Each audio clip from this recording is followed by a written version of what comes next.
Hello guys, आज मैं बात करती हूँ मैरिज टाइमिंग के बारे में। मैरिज टाइमिंग के बारे में, ठीक है। मैरिज टाइम कब होती है, ठीक है। सो मैरिज टाइम, सपोज ये एसेंडेंट में, मतलब कैसे दिखते हैं ये, इस घर को तो एसेंडेंट बोलते सभी लोग जानते हैं। सपोज किसी का मिथुन लग्न है 3, ओके। तो अगर देखा जाए, सबसे पहले ध्यान में दीजिएगा कि इस चार्ट में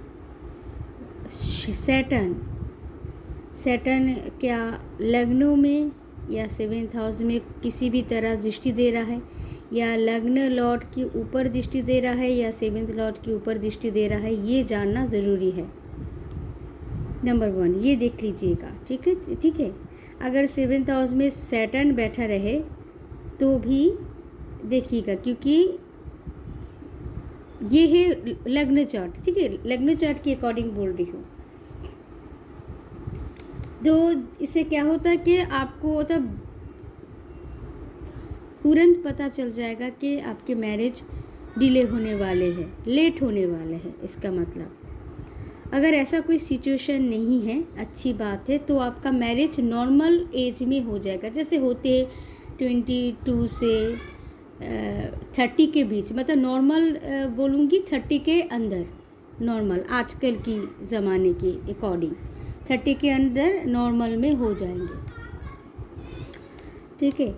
तो ये चीज़ देखना ज़रूर है न लग्न चार्ट में। अब D9 चार्ट में भी आपको देखना चाहिए कि सेम रूल्स है क्या, कि सैटर्न का किसी भी तरह प्रभाव है क्या लग्न में, 7th हाउस में, या लग्न लॉर्ड पे या 7th लॉर्ड पर। अगर प्रभाव उसमें भी है तो आप समझ लीजिएगा आपके शादी आजकल ज़माने के तौर पर 40 या 45 के में बीच में हो सकती है, 45 के बाद भी हो सकता है शादी, बहुत डिले, क्योंकि दोनों चार्ट में ही सैटर्न का इन्फ्लुएंस है। ओके, क्लियर हुआ इतने तक। अब कैसे समझेंगे कि आपका शादी कब है, टाइमिंग। दशा अंतर्दशा के चार्ट आप लेकर बैठिएगा, ठीक है। तभी अब कौन सी दशा अंतर्दशा में आपका शादी होगी, तो इस चीज़ को देखने के लिए दोनों चार्ट देखने की ज़रूरत है। लग्न चार्ट और D9 चार्ट, नवांश चार्ट में इसमें भी देखा जा सकता है। अगर आपके यहाँ पे लग्न चार्ट में अगर सैटर्न का प्रभाव है तो आप D9 चार्ट बिल्कुल देखिएगा, क्योंकि लग्न चार्ट पे आपका शादी होना मतलब ना के बराबर हो सकता है। अगर और D9 चार्ट में कौन सी दशा बैठा हुआ है वो, अब देखिए कैसे आते हैं, मैं पहले दिखा देती हूँ। पहले 7th लॉर्ड जो प्लैनेट होती है, सपोज ये 7th है, ठीक है, 7th लॉर्ड प्लैनेट, तो मिथुन लग्न के अकॉर्डिंग 7th लॉर्ड प्लैनेट हो गया है, जुपिटर होता है, ठीक है। और मिथुन लग्न के लग्न लॉर्ड प्लैनेट कौन सा है, मरकरी यहाँ पे बैठा नहीं है, मैं समझाने के लिए लिखा है, ठीक है। मरकरी कहीं पर भी बैठा हो सकता है, जुपिटर कहीं पर भी बैठा हो सकता है, ओके।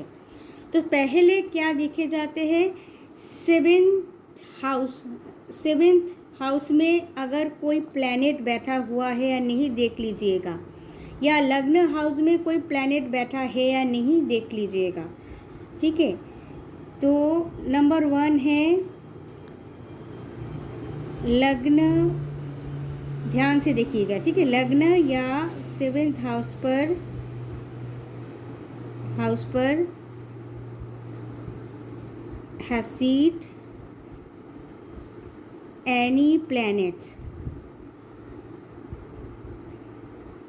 पर वो प्लैनेट शुभ प्लैनेट होना चाहिए, ठीक है। वो प्लैनेट क्या होना चाहिए, शुभ प्लैनेट होना चाहिए, अशुभ प्लैनेट बिल्कुल नहीं।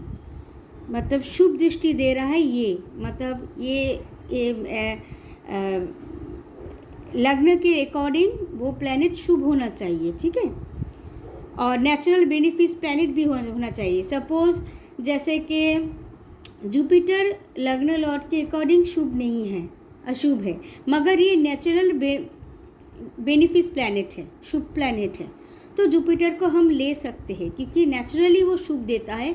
अगर लग्न वाइज ये अशुभ प्लैनेट है तो या क्या क्या करवाएगा, दूरियां बढ़ाएगा, ठीक है, ज़्यादा मैरिज में ज़्यादा इन्फ्लुएंस नहीं है, ज़्यादा प्रबल नहीं है, ज़ोर कम है, ऐसा थोड़ा सा होगा। तो इसलिए यहाँ पर एनी प्लैनेट्स ब्रैकेट में लिख देती हूँ, समझ में आ जाएगा आपको कि बेनिफिस प्लैनेट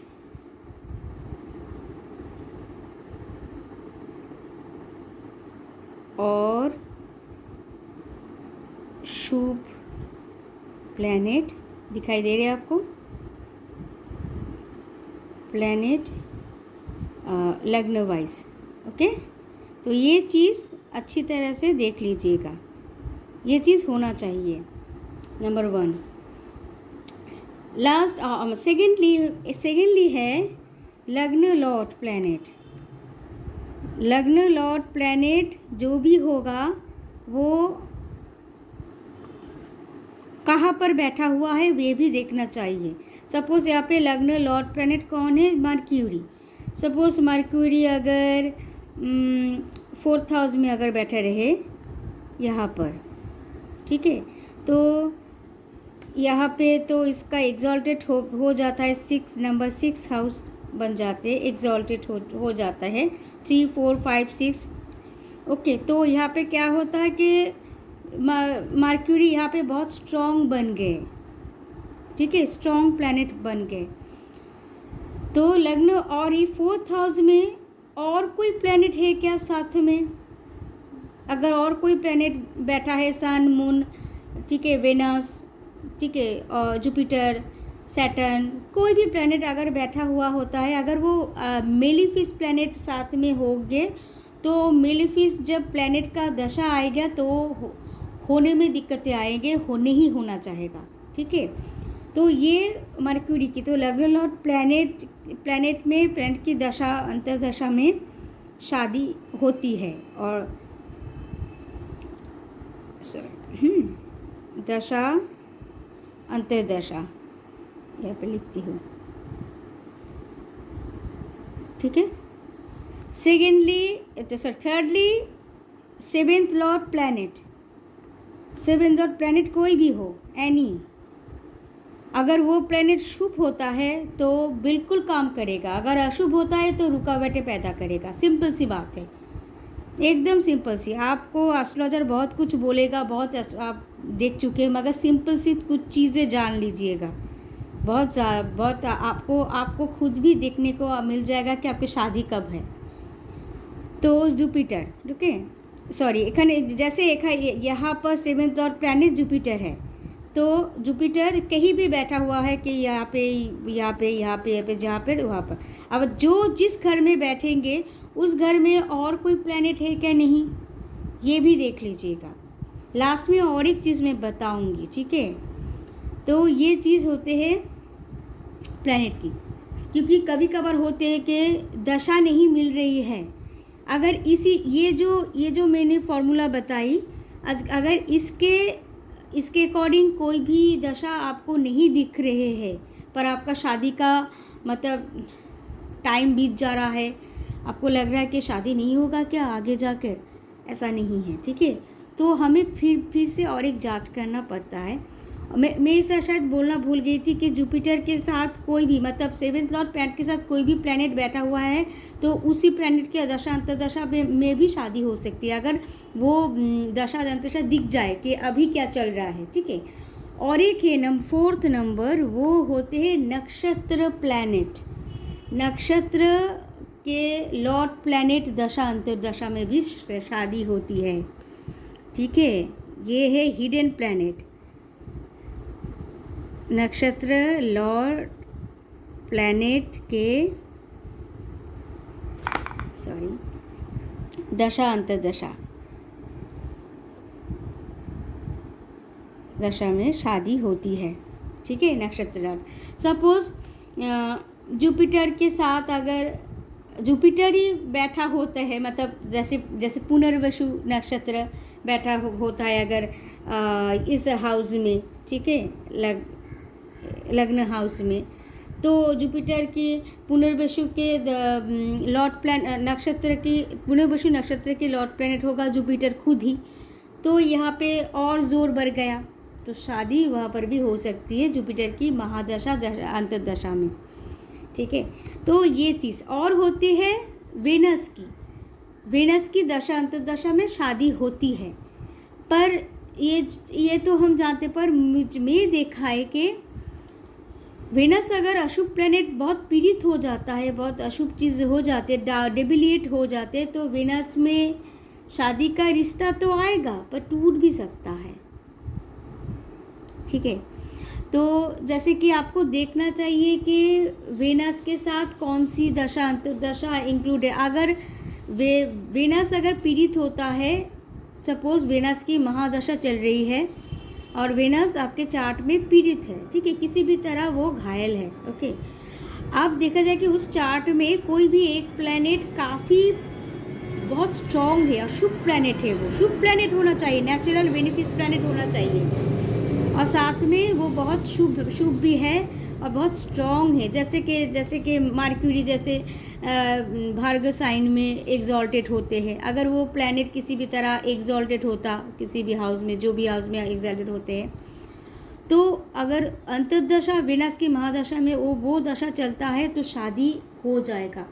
वो जो वेनस तो नेचुरली बेनिफिस प्लैनेट है, तो उसका जो छोटा पावर और अंतर्दशा के जो महापावर, ये दोनों एक साथ मिलकर शादी दिला देता है। जितने भी प्रॉब्लम आए फिर भी लास्ट में तब शादी हो जाती है। अब और एक चीज़ें समझाता हूँ, मैंने देखा ये चीज़ होता है, बहुत ही वो मेरे साथ भी हुआ है, बहुत चीज़ें मेरे दूसरे चीज़ में मैंने देखा है, दशा ऐसी तरह के काम करता है। मैं अपने ऊपर भी एक्सपेरिमेंट किया था। अब देखिए दशा कब होगा। मैं एक थोड़ा सा यहाँ पे एक लाइन बना लेती हूँ, मतलब लिखने में आसानी होगी, ठीक है। फर्स्ट पार्ट ऐसा लिख कर बोलती हूँ, ठीक है, तो आप लोग को समझ में आ जाएगा। फर्स्ट पार्ट लिखा मैंने, सेकेंड पार्ट लिखा, मतलब क्यों लिखा मैं बाद में आपको समझाऊंगी। Third part, okay. तो फर्स्ट पार्ट में है, अगर देखा जाए कि फर्स्ट पार्ट होते हैं, पहले बोल देती हूँ, सपोज किसी प्लैनेट का अंतर्दशा चल रही है, मैं ऐसे ही सपोज मैं आपको समझाने की कोशिश करूँ, 3 साल, ओके, 3 साल चल रही है किसी की मतलब महादशा के साथ अंतर्दशा 3 साल भुगती है, ठीक है। तो यहाँ पे होगा फर्स्ट से, मतलब जो दशा जब अंतर्दशा स्टार्ट हुई है उस समय 1 से 6 मंथ तक फर्स्ट पार्ट। अब 6 मंथ से 12th या यहाँ पे मतलब आपको जो 3 साल का डिवाइडेड करना होगा 3 पार्ट्स में, ठीक है। 3 पार्ट्स में डिवाइड करने से एक्चुअली शायद 6 की 7 8 अगर पकड़ लो ये अच्छा होता। अगर 1/8 पकड़ ले तो इस पार्ट 8/4, मतलब 1 है फर्स्ट मंथ से 8 मंथ, 8 मंथ से 4 मंथ, 4 मंथ से फिर 8 मंथ, ठीक है। तो ये ऐसे होगा 3 साल के अंदर, मतलब ये पार्ट में डिवाइडेड किया, first part, second part, third part. अब देखा जाए कि सपोज फर्स्ट पार्ट में अगर आपके चार्ट में अगर जैसे कि यहाँ पे लग्न लॉर्ड मर्क्यूरी की महादशा अगर चलती है तो, और मर्क्यूरी महादशा चल रही है और मर्क्यूरी की अंतर्दशा में भी अंतर्दशा स्टार्ट हुई है साथ में, तो और देखा जाए कि आपके चार्ट में मर्क्यूरी काफ़ी स्ट्रॉन्ग है, क्योंकि ये यहाँ पर मर्क्यूरी यहाँ पर खुद की हाउस में है, कन्या हाउस में, और मर्क्यूरी यहाँ पर मूल त्रिकोण स्थान में है। मूल त्रिकोण का मतलब आनंद के स्थान, और साथ में एग्जॉल्टेड है, तो 3 पावर है इसके साथ, तो बहुत स्ट्रॉन्ग है। और ये लग्न लॉर्ड है और बहुत स्ट्रॉन्ग है। और लग्न लॉर्ड को सपोज अगर कोई भी प्लैनेट मतलब मेलेफिस प्लैनेट दृष्टि नहीं दे रहा है, अगर साथ में बेनिफिस प्लैनेट दृष्टि देता है तो और भी जोर बढ़ जाते हैं, ठीक है। ऐसा अगर होता तारपरे सॉरी, तो ऐसा है कि बहुत स्ट्रॉन्ग है। तो फर्स्ट पार्ट में आपका शादी हो जाएगा, मतलब मरक्यूरी की दशा में आपका शादी हो जाएगा, मरक्यूरी की दशा अंतर्दशा में, क्योंकि ये स्ट्रॉन्ग है। तो फर्स्ट पार्ट में 1 मंथ से 8 मंथ तक अंदर आपका शादी हो जाएगा। सेकेंड पार्ट में है कि सपोज मरक्यूरी को मतलब किसी भी तरह थोड़ा सा अशुभ बन गया। सपोज मरक्यूरी अगर कन्या राशि में चित्रा नक्षत्र में अगर बैठा होता है, चित्रा नक्षत्र के साथ, चित्रा नक्षत्र के लॉर्ड प्लैनेट कौन है? मार्स है। तो मार्स तो ये लग्न मिथुन लग्नों के अकॉर्डिंग अशुभ प्लैनेट है। तो यहाँ पर क्या देखा सेकंड पार्ट में सपोज इतना सही है तो सेकंड पार्ट में होगा, क्योंकि मार्स यहाँ पे 6th हाउस होते हैं, तो आपको यहाँ पे रुकावटें आएगा, मतलब रुकावटें होते होते शादी हो जाएगा लास्ट में। सपोज एकदम 8 मंथ से 4 मंथ, मतलब पिछले साल की 4 मंथ, मतलब आप सपोज अगर 2026 हो, 2026 के अकॉर्डिंग सपोज 8 मंथ्स, मतलब मैं अगस्त मंथ को समझ रही हूँ, ठीक है। अगस्त से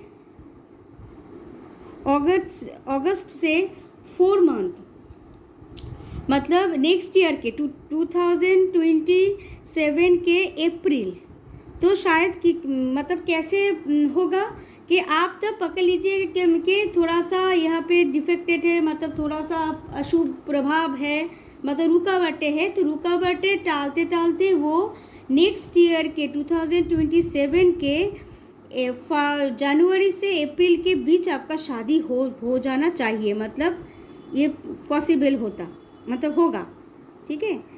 अब आते ये जो लास्ट पार्ट, ठीक है, थर्ड पार्ट में है कि अप्रैल से अगस्त तक।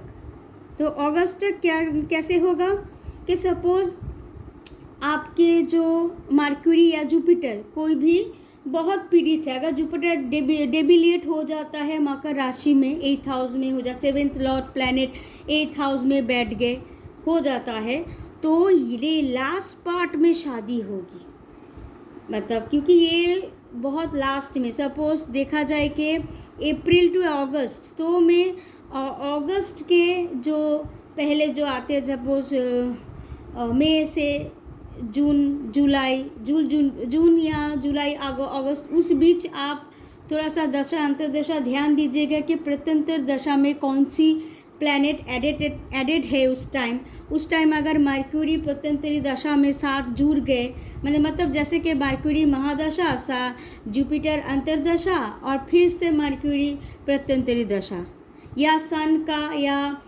अगर मरक्यूरी के साथ ऐड है तो, क्योंकि सन अशुभ प्लैनेट है, मगर वो 4th हाउस में बैठ गए, किस लिए कि 4th हाउस इतना स्ट्रॉन्ग हाउस है, तो कुछ हद तक सन का जो शुभ प्रभाव वो आएगा, अशुभ प्रभाव घट जाएगा, ठीक है। इसलिए तो ये मतलब आपको देखना चाहिए कि अगर कोई मेलेफिस प्लैनेट शुभ जगह पर बैठकर शुभ घर बहुत स्ट्रॉन्ग है, तो अशुभ प्लैनेट का जो भी अशुभ चीज होती है थोड़ा सा घट जाता है, कम हो जाता है, तो उस प्लैनेट के साथ भी शादी का योग बनता है। ऐसे देखने चाहिए, तब भी एक्यूरेट रिजल्ट निकलते कि कौन सी दशा अंतर्दशा से आपका शादी हो सकता है। तो ये पार्ट ये आपको कोई नहीं बताएगा, 3 पार्ट्स आप डिवाइडेड कर लीजिएगा, उसके बेसिक पर होता है।